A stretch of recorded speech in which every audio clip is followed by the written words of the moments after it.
Quand j'ai fait mes valises à 18 ans, ma mère m'a arrêté et m'a demandé, c'est parce que nous avons acheté une voiture à ton frère?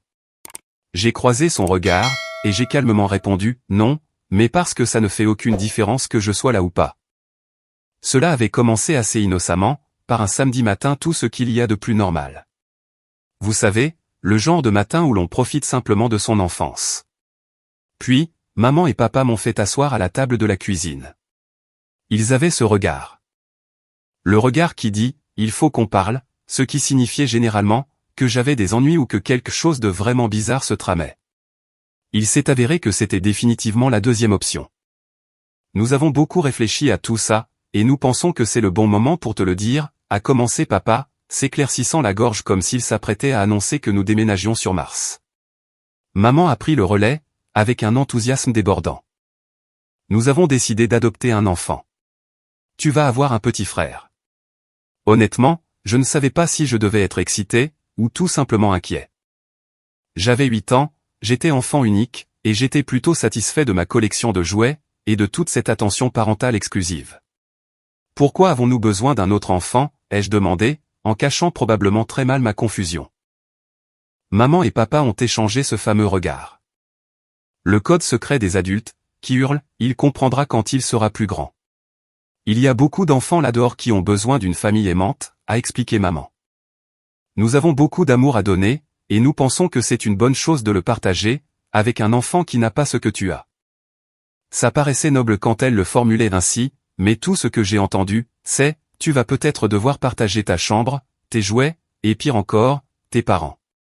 2 mois plus tard, entre en scène Steven. Il avait 7 ans, 1 an de moins que moi, avec une tignasse de cheveux bouclés, et un sourire timide qui n'atteignait jamais vraiment ses yeux. Il venait d'un milieu difficile, des familles d'accueil et tout le reste. Les premiers jours, il était silencieux, marchant sur la pointe des pieds, comme s'il marchait sur du verre. Mais ce silence n'a pas duré bien longtemps. Il a fallu environ 1 semaine à Steven, pour commencer à montrer ses vraies couleurs. Il avait ce don, une façon presque géniale de manipuler maman et papa. Il pouvait allumer et éteindre ses larmes comme un robinet, et il semblait toujours savoir exactement quoi dire, pour se les mettre dans la poche. Au début, je trouvais ça plutôt cool d'avoir un petit frère. J'ai essayé de lui montrer les ficelles, comment chipper des biscuits en cachette, les meilleures cachettes de la maison. J'ai même partagé mes bandes dessinées préférées. Mais bien vite, j'ai eu l'impression qu'il était le marionnettiste, et que nous ne faisions que danser au bout de ses fils. Son premier coup de maître? Mon anniversaire. J'étais impatient d'avoir mon nouveau vélo, celui dont je parlais à demi-mot depuis des mois. Mais quand le jour est arrivé, pas de vélo. À la place, il y avait une luxueuse voiture télécommandée. Pour Steven. Steven n'a jamais eu de vraie fête d'anniversaire, ni de cadeaux comme ceux que tu as eus, m'a expliqué papa quand je lui ai posé la question. Mon cerveau de 8 ans n'arrivait pas à comprendre. Pourquoi mon anniversaire devait-il être consacré à rendre Steven heureux? Et ce n'était que le début. Noël est arrivé, et le même schéma s'est répété. J'ai eu des chaussettes et des livres. Steven, lui, a eu la toute dernière console de jeux vidéo. Je me souviens d'avoir fixé le sapin, avec une boule au ventre, pendant que Steven déballait ses cadeaux avec allégresse. Quand j'ai demandé pourquoi le Père Noël le favorisait, maman a sorti son argumentaire habituel, il a eu la vie dure. Au fil des mois, devenu des années, le favoritisme n'a fait que devenir plus flagrant. Steven était doué pour jouer les victimes, et mes parents en redemandaient. Si quelque chose n'allait pas, c'était d'une manière ou d'une autre de ma faute, et Steven était la partie lésée. Le pire, c'est qu'il savait exactement ce qu'il faisait. Après chaque dispute, une fois mes parents hors de portée de voix, il me décochait un sourire suffisant, qui me faisait bouillir le sang. Ce n'était pas seulement à la maison, non plus. Quand nous sortions, c'était toujours pour faire ce que Steven voulait. Mon endroit préféré au monde, c'était cette pizzeria du coin. Le meilleur pain à l'ail gratiné, et des bornes d'arcade. Mais Steven, son truc, c'était McDonald's. Je détestais McDonald's. Mais devinez où nous atterrissions 9 fois sur 10? Ouais. Sous les arches dorées. C'est lors d'une de ces sorties au McDonald's, que j'ai sérieusement commencé à réaliser à quel point tout était injuste. J'étais là, à picorer mes nuggets, pendant que Steven dévorait un Big Mac comme si l'endroit lui appartenait. Je me souviens m'être dit, ce n'est pas normal. Pourquoi suis-je toujours celui qui doit sacrifier ce qu'il veut? Mais mes parents avaient réponse à tout. Steven a besoin de plus d'attention à cause de son enfance difficile, disait-il. Ou bien, Steven se sent mis à l'écart, et nous devons nous assurer qu'il se sent intégré à la famille. Il y avait toujours quelque chose, toujours une raison qui reléguait mes sentiments au second plan. Alors que mon 16e anniversaire approchait, j'avais une lueur d'espoir. Peut-être, juste peut-être, que les choses seraient différentes. Mes parents avaient commencé à parler d'organiser une fête à la pizzeria. Ça semblait trop beau pour être vrai, et ça l'était. En amont de la fête, les sautes d'humeur de Steven ont atteint de nouveaux sommets. Il boudait et faisait la moue, rendant tout le monde misérable. J'essayais de l'ignorer, me concentrant sur la liste des invités et le menu. N'importe quoi pour garder le moral. Mais au fond de moi, j'avais cette sensation tenace, celle qu'on a quand on sait qu'une tempête approche, mais qu'on espère qu'elle va nous épargner cette fois-ci. Alerte divulgachage, elle ne m'a pas épargné. Le décor est donc planté. Moi, un gamin qui voulait juste avoir l'impression de compter pour ses propres parents. Et Steven, le cerveau de l'opération, toujours avec 2 coups d'avance. C'était la recette d'un désastre. Et, comme mon 16e anniversaire l'a prouvé, le désastre était exactement au menu. Les années traînant en longueur, la dynamique dans notre maison ne s'est pas améliorée. Au contraire, elle a empiré. Steven s'épanouissait dans son rôle d'enfant prodige, et moi. Eh bien, j'étais juste là. J'avais l'impression d'être un meuble de plus, occasionnellement utile, mais la plupart du temps ignoré. Prenez n'importe quel samedi au hasard. Nous étions tous assis à décider quoi faire. Je lançais l'idée d'aller au cage des frappeurs, ou peut-être d'aller voir un film, quelque chose que nous pourrions tous apprécier. Mais non, nous atterrissions dans un parc pour enfants, parce que Steven avait une envie soudaine de faire du manège. Et ce n'était pas seulement parce qu'il voulait y aller. C'est que mes parents pensaient que ces petites excursions étaient cruciales pour renforcer son estime de soi, ou je ne sais quel autre mot à la mode en matière de parentalité. Le favoritisme n'était pas subtil non plus. Il vous sautait au visage, chaque jour que Dieu fait. Comme cette fois où j'ai ramené un trophée, de la foire scientifique de l'école. J'étais aux anges, j'avais hâte de le montrer à maman et papa. Je l'ai fièrement posé sur le comptoir de la cuisine, en attendant qu'ils rentrent. Quand ils sont arrivés, j'ai eu droit à un rapide « c'est bien, mon grand ». Suivi d'une demi-heure d'éloges enthousiastes, sur la façon dont Steven avait réussi à marquer un but à l'entraînement de foot. Son but n'était même pas un but décisif en plein match. C'était juste un but, pendant une séance d'entraînement normale. Mais à les entendre, on aurait cru qu'il avait gagné la Coupe du Monde. Les événements scolaires étaient un autre champ de mine. Mes 2 parents faisaient toujours en sorte d'assister à chacun des événements de Steven. Pièces de théâtre à l'école, réunions parents-professeurs, tout y passait. Mais quand il s'agissait de mes événements, c'était toujours « oh, on essaiera d'y être », ce qui se traduisait par « ne retiens pas ton souffle ». La plupart du temps, il ne venait pas. Je me souviens avoir regardé dans le public, pendant mon solo au concert de l'école, et avoir vu ces 2 chaises vides. Ça a fait mal, mec. Ça a vraiment fait mal. Ensuite, il y avait les fêtes, qui étaient censées être des moments joyeux, n'est-ce pas? Pas dans notre maison. Noël était le pire. Je me souviens d'un Noël en particulier. Ça faisait des mois que je lorgnais sur un jeu vidéo. J'avais laissé suffisamment d'indices, j'aurais tout aussi bien pu passer une annonce dans le journal. Le matin de Noël, j'étais comme un ressort tendu, prêt à enfin mettre la main sur ce jeu. J'ai déchiré le papier de mes cadeaux, mais pas de jeu. À la place, j'ai trouvé des vêtements, quelques livres, et une paire de chaussettes. Un grand classique. Mais Steven a eu le jeu, exactement le jeu que je voulais. Quand j'ai demandé à maman pourquoi Steven avait eu le jeu et pas moi, elle a juste répondu « Oh, chérie, tu sais à quel point la vie est dure pour Steven. Nous voulions lui offrir quelque chose de spécial. » J'avais envie de crier « Et moi ? Est-ce que je ne mérite pas quelque chose de spécial, moi aussi ?» Ce n'était pas tant que j'avais besoin de choses matérielles pour être heureux, mais il s'agissait de me sentir valorisé, de me sentir vu. Et je ne l'étais tout simplement pas. Chaque séance de déballage de cadeaux ressemblait à une gifle, un rappel que j'étais le second choix. Le plan de secours. Et cela ne concernait pas seulement les grandes choses, comme les fêtes ou les événements. Les petites choses du quotidien s'accumulaient aussi. Comme la nourriture. Oui, même ce que nous mangions. Si Steven voulait de la pizza, et que moi je voulais des burgers, nous mangions de la pizza. Si je voulais regarder un film, et que Steven voulait jouer aux jeux vidéo, la télé était à lui. Mes désirs et mes besoins étaient toujours relégués sur la touche. C'était comme vivre dans une version tordue de ce vieux dicton, ce qui est à moi est à toi, et ce qui est à toi est à toi. Le ressentiment s'est accumulé, comme des couches de poussière sur de vieux meubles. C'était progressif, mais indéniable.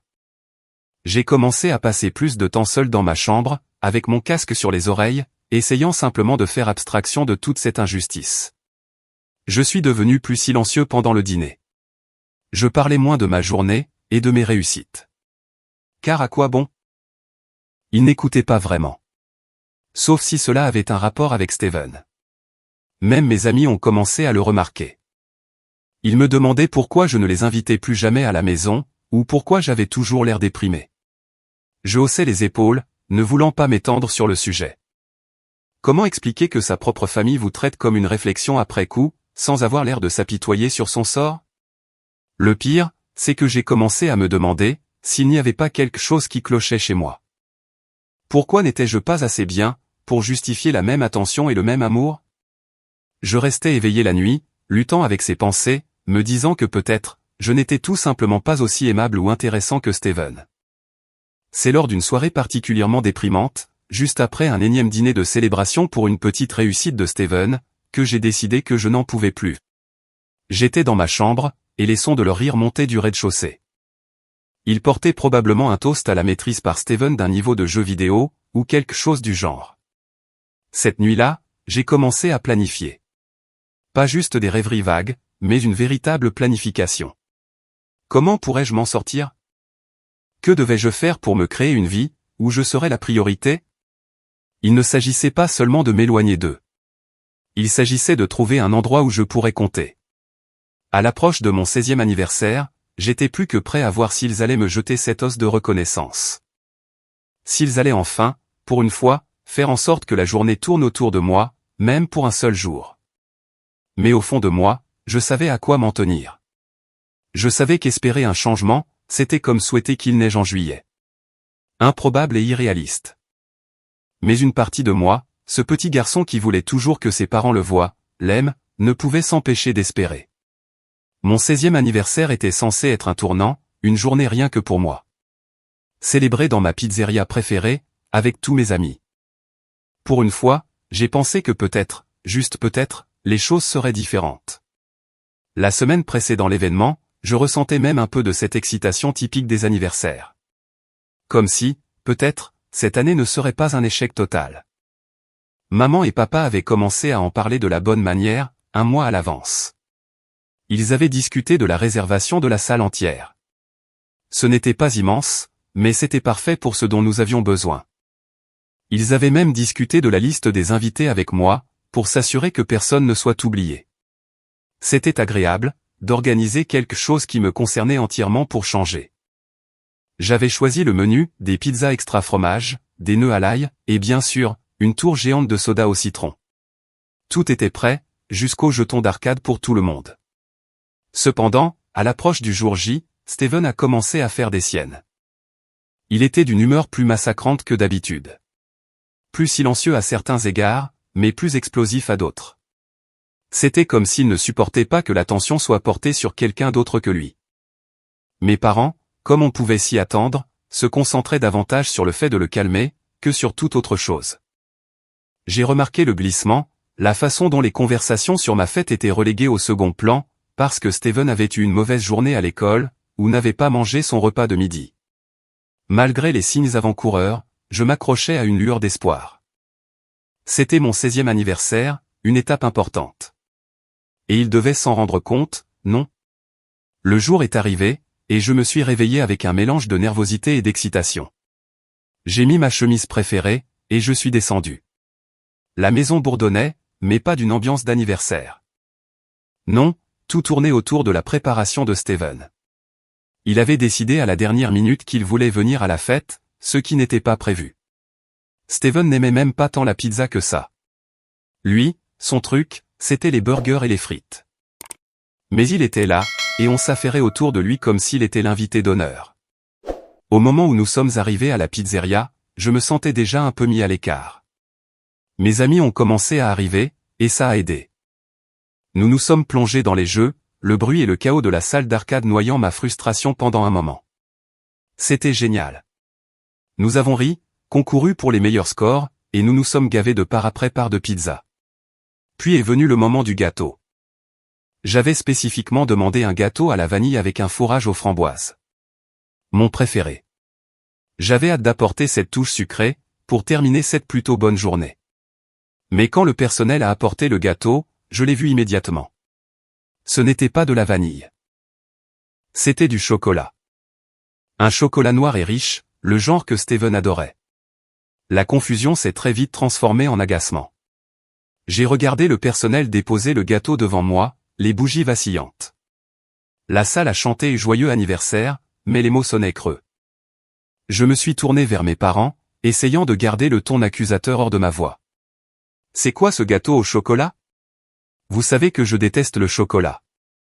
Le visage de maman a traversé une série d'émotions, avant de s'arrêter sur un sourire forcé. Eh bien, chérie, comme l'anniversaire de Steven est le mois prochain, et qu'il adore le chocolat, nous avons pensé que nous pourrions fêter ça un peu pour lui aussi, aujourd'hui. C'est comme une petite surprise avant son anniversaire. Je n'arrivais pas à croire ce que j'entendais. Mon jour, mon anniversaire, tournait soudainement de nouveau autour de Steven. Je lui ai jeté un coup d'œil, et il avait ce petit sourire suffisant. Ce regard qui disait qu'il avait gagné sans même essayer. J'ai explosé. Comment osez-vous, ai-je crié, plus fort que je ne l'aurais voulu. La salle est devenue silencieuse, tous les yeux braqués sur moi. C'est mon anniversaire. Est-ce que je peux avoir juste un jour? Un seul jour qui tourne autour de moi, sans qu'il ne le vole? Le jeu d'acteur de Steven s'est mis en route à pleine puissance. Il a pris un air déconcerté, et a regardé innocemment nos parents. Mais, on en a parlé, n'est-ce pas? Tu avais dit que c'était d'accord. Pourquoi es-tu si méchant? Je l'ai fixé, sans voix. Nous n'en avions pas parlé du tout. C'était la première fois que j'entendais parler de cette machination de gâteau au chocolat. Avant que je puisse dire quoi que ce soit d'autre, papa est intervenu, d'une voix sévère. Ce n'est pas une façon de parler à ta fête d'anniversaire. Demande pardon à ton frère. C'était la goutte d'eau qui a fait déborder le vase. M'excuser auprès de lui pourquoi? Pour vouloir que mon anniversaire soit le mien. Je ne me suis pas excusé. Au lieu de cela, j'ai tourné les talons, et je suis sorti de la pizzeria. Je pouvais entendre mes amis marmonner, mes parents m'appeler, mais je ne me suis pas arrêté. J'ai marché jusqu'au parking, fulminant de colère, blessé, et complètement vaincu. Après quelques minutes, mon meilleur ami, Marc, est sorti. Il n'a pas dit grand-chose. Il est juste resté planté là avec moi, ce que j'ai apprécié. Nous ne sommes pas retournés à l'intérieur. À la place, nous avons parlé de choses aléatoires. De tout, sauf du désastre en lequel la journée s'était transformée. Finalement, maman est sortie, son visage exprimant un mélange de colère et d'inquiétude. « Reviens à l'intérieur », a-t-elle dit. « Ne gâche pas ta fête pour un stupide gâteau. » Mais il ne s'agissait pas seulement du gâteau, et ça n'avait jamais été le cas. Il s'agissait de chaque souhait ignoré, de chaque place de second couteau dans ma propre maison. Je ne retourne pas à l'intérieur, lui ai-je dit fermement. J'ai fini d'être le second choix dans ma propre vie. Maman n'a pas compris. Ou peut-être qu'elle ne le voulait pas. Elle est partie peu de temps après, et la mère de Marc est venue nous chercher. Le trajet du retour a été silencieux. Le genre de silence pesant, rempli de choses non dites. Cette nuit-là, allongé dans mon lit, j'ai pris une décision. C'était fini. Il fallait que je m'en sorte. Je ne pouvais plus continuer à vivre dans l'ombre de Steven, à célébrer ses victoires et à pleurer mes défaites en silence. J'avais besoin d'un plan, d'un moyen de me tailler une place où je serais la priorité. Où mes anniversaires me seraient consacrés, et où mes réussites ne joueraient pas les seconds rôles pour qui que ce soit d'autre. Alors, j'ai commencé à planifier sérieusement cette fois. Mon évasion n'était plus un rêve lointain. C'était une nécessité. Et j'allais faire en sorte que ça arrive, coûte que coûte. Après le désastre de mon anniversaire, j'étais plus déterminé que jamais à m'en aller. Chaque jour dans cette maison, j'avais l'impression de n'être là que pour occuper l'espace. D'être un bouche-trou, en attendant le prochain événement lié à Steven. Il était clair que je devais agir, si je voulais avoir une chance de vivre une vie où j'étais plus qu'une simple réflexion après coup. J'ai commencé par obtenir plus d'heures au supermarché local, où je travaillais à temps partiel. Le directeur m'aimait bien, et s'est montré compréhensif quand je lui ai expliqué que j'économisais pour l'université, et que j'avais besoin de toutes les heures supplémentaires possibles. L'argent était mon ticket de sortie, et j'allais gagner chaque centime nécessaire pour préparer mon évasion. À chaque service que je faisais, à chaque rayon que je réapprovisionnais, je pensais à l'avenir. Il ne s'agissait pas seulement de partir. Il s'agissait de construire quelque chose de nouveau. J'ai commencé à examiner les universités, les bourses, tout ce qui pouvait m'éloigner davantage, et m'offrir un nouveau départ. La planification ne concernait pas seulement la logistique du déménagement. Il s'agissait de m'assurer que je n'aurais pas à revenir. J'ai commencé à mettre de l'argent de côté, dans un compte d'épargne dont mes parents ignoraient l'existence. Ce n'était pas grand-chose, mais c'était à moi, et c'était caché. Je me sentais un peu comme un espion, me faufilant, rassemblant des informations et des ressources pour ma grande évasion. À l'école, je me suis plongé dans mes études. J'avais toujours eu de bonnes notes assez facilement, mais maintenant, j'avais un vrai but pour les maintenir à un niveau élevé. Les universités voulaient les meilleurs, et j'allais leur donner une raison de me choisir. J'ai rencontré ma conseillère d'orientation, Madame Anlay, qui fut une véritable aubaine. Elle m'a aidé à naviguer dans le labyrinthe des candidatures universitaires, et des formulaires d'aide financière. Tu as un brillant avenir devant toi, me disait-elle, et je m'accrochais à ces mots comme à une bouée de sauvetage. J'ai également commencé à prendre mes distances avec la vie familiale. Je passais plus de temps à la bibliothèque, ou chez des amis après l'école. La maison était l'endroit où se trouvait le chagrin, et je ne pouvais pas en supporter davantage. Je pense que mes parents l'ont remarqué, mais ils n'ont pas fait grand-chose. Leur attention était, comme toujours, concentrée sur Steven. Qu'il s'agisse de son dernier projet scolaire, ou d'une réussite mineure, il était leur monde, et je me contentais d'y vivre. À l'approche de mon 18e anniversaire, je savais que c'était maintenant ou jamais. Je devais faire mon mouvement dès que je serais légalement majeur. L'idée était à la fois terrifiante et exaltante. J'avais tout le plan tracé dans ma tête. J'emballerais mes affaires, je ferais mes adieux, ou peut-être pas, et je franchirais cette porte, vers une nouvelle vie. Je n'avais pas grand-chose à emporter, ce qui était à la fois triste, et un peu un soulagement. Quelques sacs de vêtements, quelques objets personnels, et mon ordinateur portable. C'était tout. Ma vie tenait dans 2 sacs de sport. C'était presque risible d'avoir si peu à montrer, pour toutes mes années passées à la maison. Mais c'était suffisant. Ça devait l'être. Environ une semaine avant le jour J, j'ai commencé à faire mes cartons sérieusement. Ce n'était pas comme dans les films, où le gamin jette tout dans un sac dans un accès de rage, et sort en trombe. J'ai été méthodique, m'assurant d'avoir tout ce dont j'avais besoin. M'assurant de ne pas avoir à revenir chercher quoi que ce soit. J'ai vérifié 2 fois ma cachette d'argent, je l'ai comptée 3 fois, et je l'ai glissée dans un compartiment secret de mon sac. La veille de mon anniversaire, je n'ai pas pu fermer l'œil. Je suis resté allongé dans mon lit, fixant le plafond, repassant le plan dans ma tête pour la 100e fois. Déménager. Aller à l'université. Obtenir un diplôme. Commencer une vraie vie. Ça paraissait simple, mais le poids de ce que j'étais sur le point de faire, ressemblait à un rocher posé sur ma poitrine. Le matin est arrivé, et j'ai fait comme si tout était normal. J'ai fait mes petites routines, j'ai pris mon petit déjeuner, j'ai même ri à l'une des blagues stupides de Steven. À l'intérieur, cependant, j'étais un paquet de nerfs. Mes mains tremblaient en me servant mon café, et je devais prendre de grandes inspirations pour me calmer. Le plan était d'attendre que tout le monde soit parti de la maison. Mais le destin, semblait-il, avait une autre idée en tête. Ma mère a décidé de faire du télétravail ce jour-là, et Steven n'avait qu'une demi-journée de cours. Ma fenêtre d'opportunité se refermait rapidement, et je le savais. J'ai attendu, le cœur battant, jusqu'à ce que maman soit occupée par une longue conférence téléphonique. Puis j'ai attrapé mes sacs, que j'avais cachés sous mon lit, et je suis descendu sur la pointe des pieds. Chaque pas était un écho assourdissant à mes oreilles. Chaque craquement du parquet était un cri. J'ai atteint la porte d'entrée, la main sur la poignée, quand maman est sortie de son bureau. « Où vas-tu avec ça ?» a-t-elle demandé, les yeux plissés. L'espace d'un instant, j'ai envisagé de mentir, de dire que j'allais juste faire don de vieux vêtements. Mais j'en avais fini de mentir. J'en avais fini de faire semblant. « Je déménage », ai-je répondu, la voix plus assurée que je ne le pensais. L'expression de son visage était un mélange de confusion et d'inquiétude. « Tu déménages ? Pourquoi ? Qu'est-ce qui ne va pas ? » Tout ne va pas, ai-je répliqué.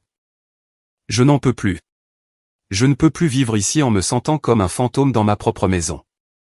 Maman est restée silencieuse pendant un moment. Puis elle a demandé, est-ce que c'est à cause de Steven ? C'est parce qu'on lui a acheté une voiture pour son anniversaire ? C'était tellement plus que ça. Mais comment pouvais-je expliquer des années de négligence, en une seule conversation ? Ce n'est pas seulement à cause de la voiture, ai-je répondu. C'est à cause de chaque anniversaire, de chaque Noël. C'est à cause de chaque jour passé à avoir l'impression d'être le second choix. Nous sommes restés là, dans une impasse, aucun de nous ne sachant quoi dire ensuite. Finalement, ma mère s'est écartée. « Si c'est ce que tu penses être le mieux », a-t-elle dit doucement. J'ai hoché la tête, j'ai ouvert la porte, et je suis sorti à la lumière du soleil. Ce fut la chose la plus difficile et la plus facile que j'ai jamais faite.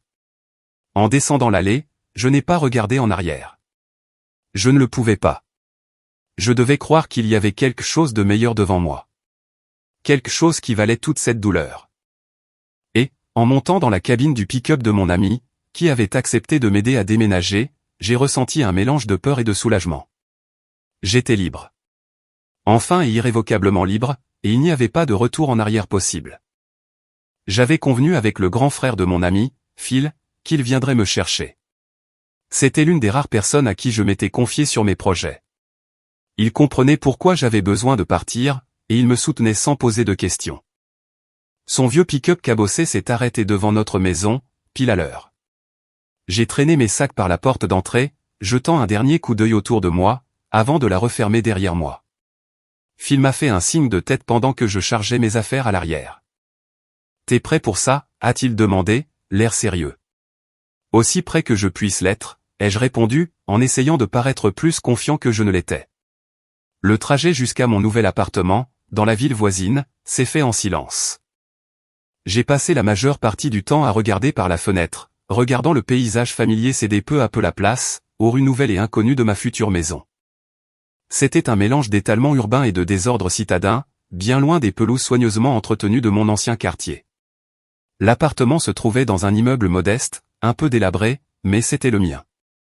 C'était un morceau tangible de mon indépendance. Quelque chose que j'avais obtenu par moi-même.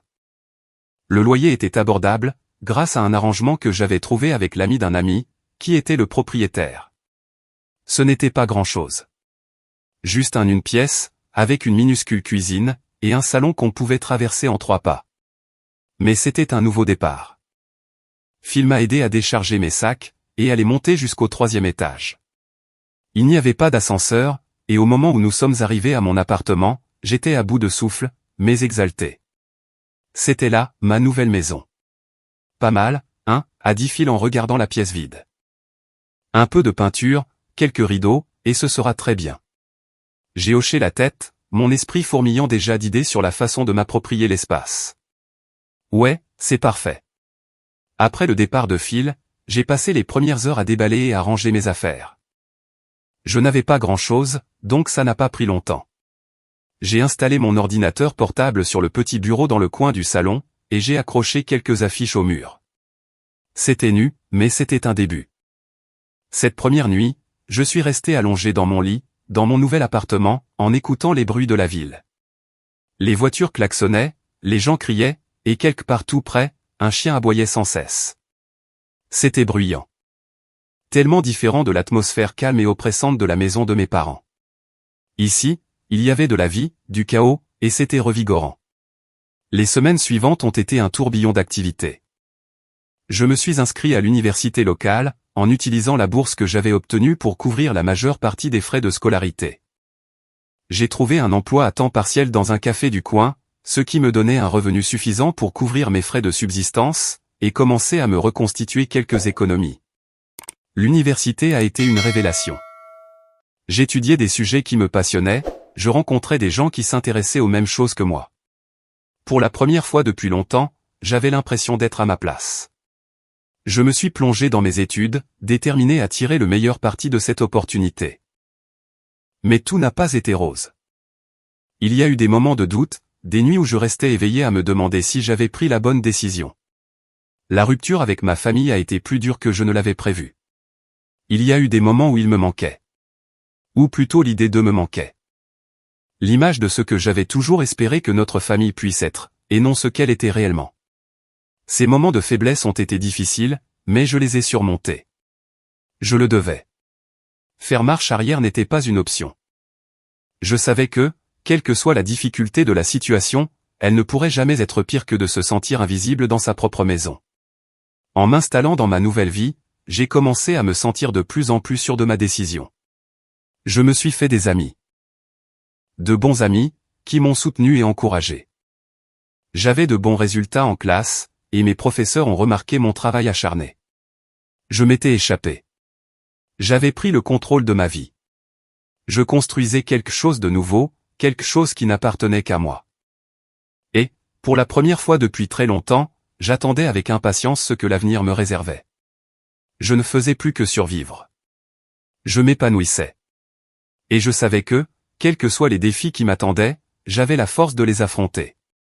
Je n'étais plus le second fils ignoré. J'étais une personne à part entière, et ma vie m'appartenait enfin. J'ai bloqué et supprimé les numéros de ma mère et de mon père de mon téléphone. Ils n'avaient aucun moyen de me contacter, et j'étais enfin libre. Mais l'histoire ne s'est pas arrêtée là. La meilleure partie est arrivée 5 ans plus tard. Je vivais toujours dans ce modeste appartement d'une chambre. Je réussissais brillamment à l'université, et j'étais sur le point d'obtenir mon diplôme en tête de ma promotion, avec plusieurs offres d'emploi en attente. Un jour, j'ai reçu un appel d'un numéro inconnu. J'ai décidé de répondre, et c'était ma mère. Elle pleurait à chaudes larmes, disant qu'elle m'avait cherché pendant tout ce temps. Elle avait obtenu mon numéro par l'ami qui m'avait aidé à déménager. Après 5 ans, j'étais en quelque sorte passé à autre chose, alors j'ai été plus compréhensif que je ne l'aurais cru. Nous n'avons pas beaucoup parlé au téléphone, mais nous avons convenu de nous voir en personne. J'ai refusé de leur donner mon adresse, alors nous nous sommes retrouvés dans ma pizzeria préférée. J'ai dû faire le trajet avec ma voiture, mais je ne voulais même pas leur révéler le nom de ma ville. Elle a amené mon père avec elle. Ils m'ont demandé comment j'allais, etc. Vu que la conversation tournait en rond, je leur ai dit que j'attendais leurs excuses. Ils m'ont regardé tous les deux avec une expression vide, et ont dit, « Des excuses ? S'excuser pourquoi ?» Ensuite, ils ont commencé à m'expliquer comment c'était moi qui devrais m'excuser, pour avoir quitté leur maison sans prévenir. Cette fois, je ne me suis pas mis en colère. J'ai juste continué à écouter. Ma mère m'a expliqué comment Steven avait demandé une voiture pour son 20e anniversaire, et qu'il la lui avait achetée. Mais maintenant, ils étaient endettés. En gros, ils m'avaient contacté juste pour me demander de l'argent, afin de pouvoir le dépenser à nouveau pour ce maudit Steven. Eh bien, j'avais noué de nombreux contacts à l'université, et il y avait ce gars, qui pouvait imprimer de la fausse monnaie en très grande quantité. J'ai dit à mes parents que je leur enverrais l'argent en espèces, et ils m'ont pris dans leurs bras en disant que je faisais la bonne chose. Ils ont insinué que cela serait considéré comme mes excuses, et je me suis contenté de sourire en retour. La semaine suivante, je leur ai envoyé des milliers d'euros. Sauf que les billets étaient faux. J'ai fait ça, parce que j'avais un pressentiment sur ce qu'ils allaient faire de cet argent, et j'avais raison. Ils ont tout donné à Steven, qui a décidé que ce serait une excellente idée de l'emmener au casino. Si mes parents n'ont subi aucune conséquence, le casino, lui, a fait arrêter Steven, et il a été mis en prison.